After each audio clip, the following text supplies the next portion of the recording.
नमस्कार, मैं हूं मनोज टिबड़ेवाला आकाश और आप जुड़ चुके हैं देश के निष्पक्ष और बेबाक खबरों के सबसे बड़े प्लेटफॉर्म डायनामाइट न्यूज पर।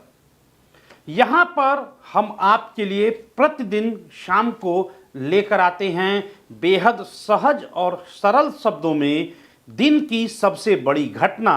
इसका हम सिलसिलेवार तरीके से विश्लेषण करते हैं कि ये घटना क्यों, कब और कैसे हुई और इसके आगे क्या परिणाम होंगे। तो आज हम बात करेंगे राज्यसभा सांसद रामजी लाल सुमन पर कर्णी सेना के द्वारा एक बार फिर किए गए हमले का। मार्च में जिस तरह एक चर्चा के दौरान राज्यसभा में समाजवादी पार्टी के सांसद रामजी लाल सुमन ने बयान दिया था, उसके बाद कर्णी सेना और विशेषकर राजपूत जाति के लोगों में गहरा आक्रोश है। यह मामला एक बार फिर आज उस वक्त गर्म हो गया जब सुमन आगरा से बुलंदशहर की ओर अपने काफिले के साथ जा रहे थे। तब कर्णी सेना के कार्यकर्ताओं ने अलीगढ़ के गभाना टोल प्लाजा पर उनकी गाड़ियों पर टायर और पत्थर फेंककर विरोध किया। इस हमले में कई गाड़ियों के शीशे टूट गए और वाहनों में आपस में टक्कर हुई। इसके बाद हरकत में आई अलीगढ़ पुलिस ने रामजी लाल सुमन के काफिले को सुरक्षित तरीके से आगरा की तरफ रवाना किया। पुलिस ने इस मामले में एफआईआर अज्ञात लोगों के खिलाफ दर्ज की है।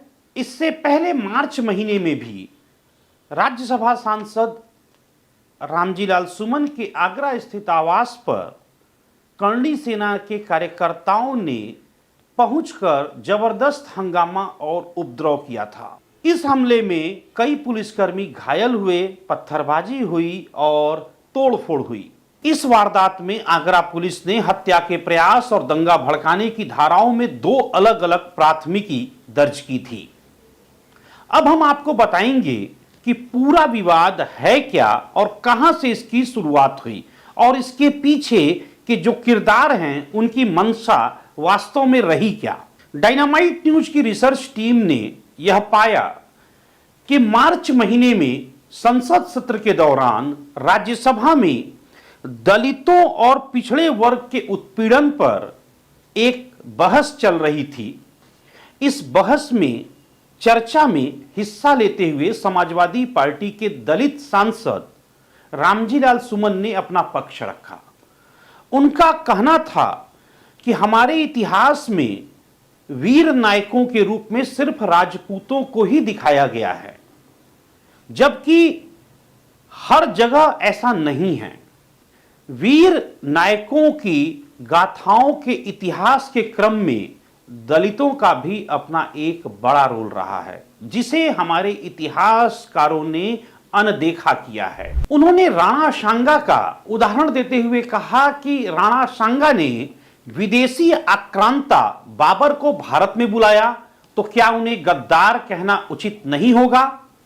रामजी लाल सुमन का मकसद था कि गौरव गाथा को सिर्फ एक जाति या समुदाय विशेष तक नहीं रखा जाना चाहिए और सभी वर्गों और समाज के लोगों को जिन्होंने भी इतिहास के गौरव के लिए अच्छा कार्य किया, उनको जगह दी जानी चाहिए।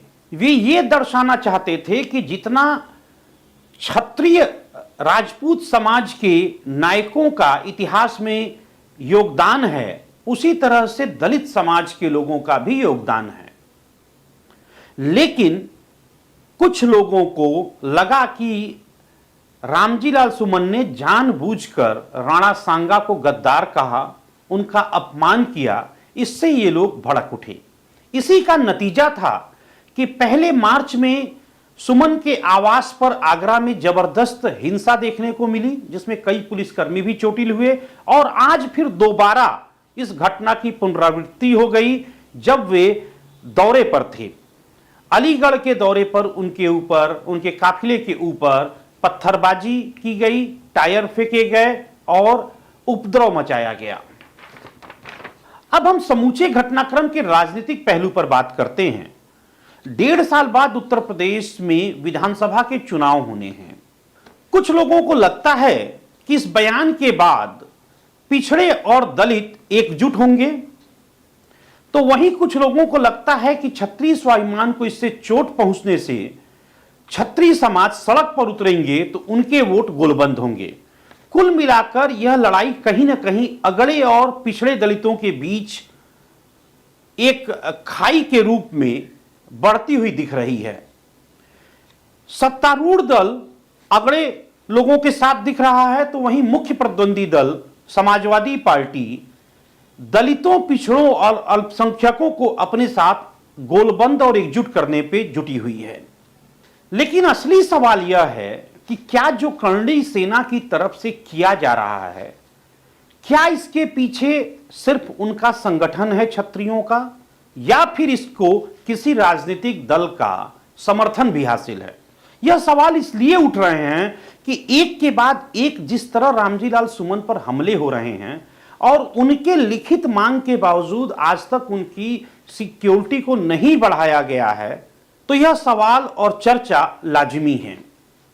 कुल मिलाकर इस तरह की घटनाओं को रोका जाना चाहिए, विवादित बयानों को देने से बचना चाहिए, ताकि समाज में जाति वैमनस्यता नहीं फैले और सभी लोग मिलजुल कर एक साथ रहें।